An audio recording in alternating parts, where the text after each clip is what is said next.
Serjão Berrador Berranteiro, isso aí, matador de onça.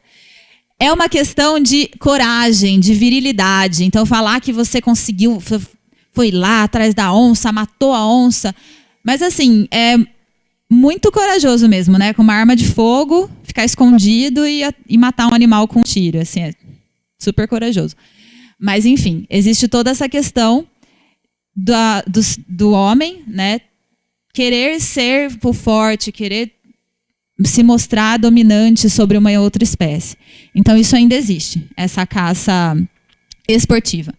Mas também existe o abate dos indivíduos em função de retaliação. O que acontece?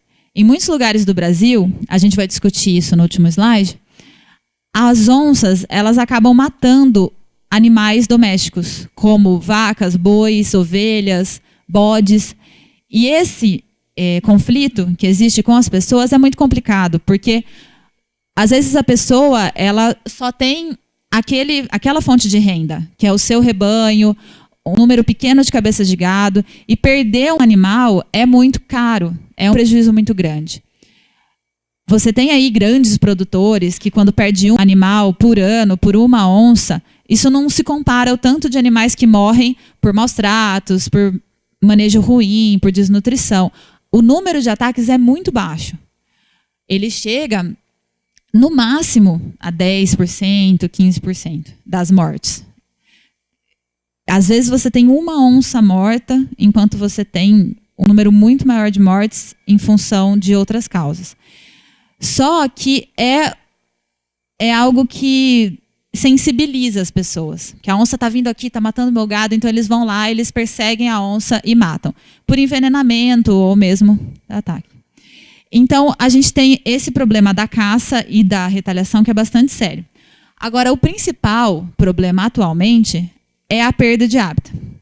Quando a gente tem a substituição das florestas, dos campos nativos, por campos agrícolas, por pasto, por cidades, e o que a gente estava falando, que a população humana cresceu muito, então as cidades cresceram muito, a necessidade de cultivos agrícolas também.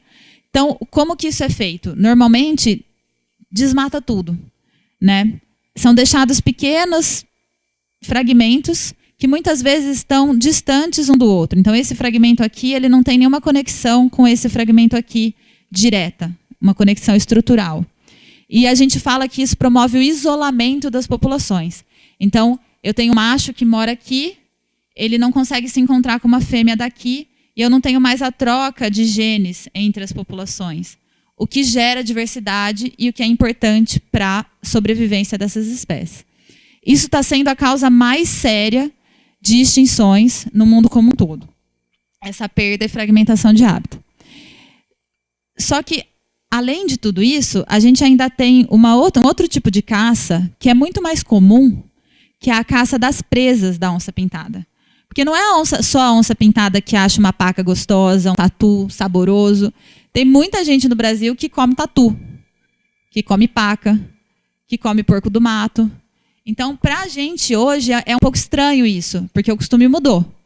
Mas conversem com os avós de vocês, as avós, né, quem tem a oportunidade, pergunta se eles, na época deles, ouviam falar de caçar um tatu, caçar uma paca, caçar um porco.